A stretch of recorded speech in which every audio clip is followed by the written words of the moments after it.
calm down following the weekend. I'm just wondering how your mood is, and more to the point, how Christian Montano's fitness is. I was informed after the game that Christian Montano will be out for the rest of the season, so I obviously, there's nothing I can do about that. And as I say, he's a player that we can ill afford to lose at the moment, but that's the way things have gone and the way things are going, and unfortunately we just have to get on with it. How much of a blow is that? It's a massive blow because not only has he been doing well defending, which has probably surprised people, but he's obviously one of our main attacking threats as well. So you're losing defensively and attacking. So it's a complete turnaround. It probably in most people's eyes that he's now become one of our most valuable players, and probably nobody would have said that early in the season. 4 games left. What are your options?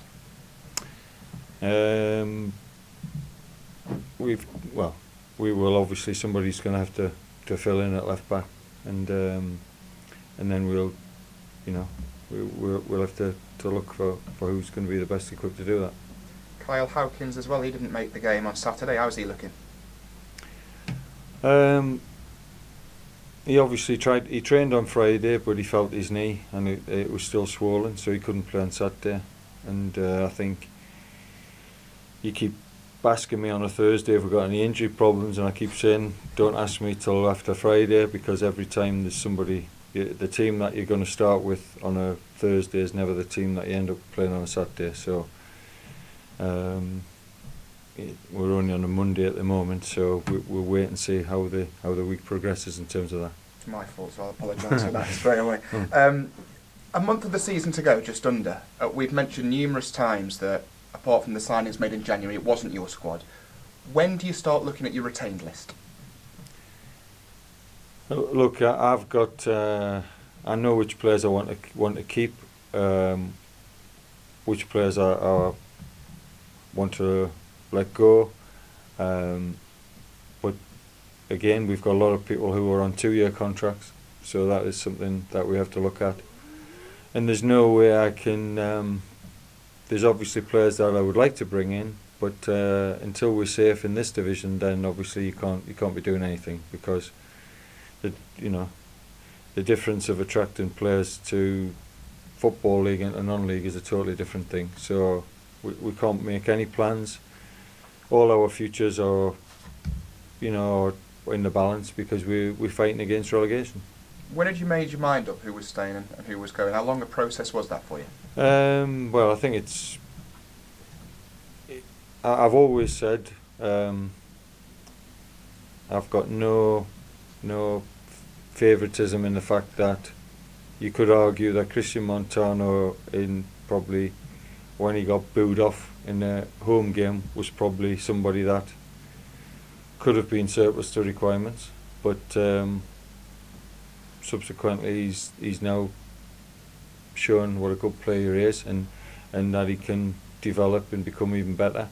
So there's always room for any player to impress, and I've always said that. And we've got a reserve game tomorrow, of which we'll be picking a strong team. There's still time for people to influence what we want to do. It's up to players and what they do on the pitch. So that's it. So as much as you say you know who you want to keep, you know who you want to let go, somebody could move over. As I say, if somebody could produce, then I'd be only too pleased to put them in the team. And a big home game coming up for you at the weekend. What are you expecting from that? Because they're going to come in flying off the back of that result yesterday. No, Lincoln are a team that's on the up. They've had promotion, they've had success, they're looking for another promotion, they've had a win at Wembley. Everything in their camp is rosy. They'll be bringing a big following to the game on Saturday. All the pressure's on us, because they can probably enjoy being in the position that they're in, and for us it's the complete opposite. You'd have to say, like I've said on Saturday, to start well, but then to have goalkeeper made a great save, to hit the woodwork, to have a diabolical decision against you for a penalty, to then lose your most influential player at the moment, and then to score an own goal. And you know, how much bad luck can you get in a one particular game? But I can say now, to anybody who says that refereeing decisions even out over the season, then that is not possible, because we've only got 4 games left. There's no way we can get an equal for that to be true, because we've had that many bad decisions against us. Even since I've been here, there's no way possible it could even itself out over the next 4 games. You feel hard done to over the season? Look, to reiterate, we've had a blatant push in the Lincoln game, which led to their first goal, what everybody could see. Even, you know, it's the most blatant push you could see. We've had a handball at Accrington. They scored a goal from a handball. We've had 2 sendings off at Exeter. We've had the penalty against us at Notts County. We've had the penalty against us on Saturday.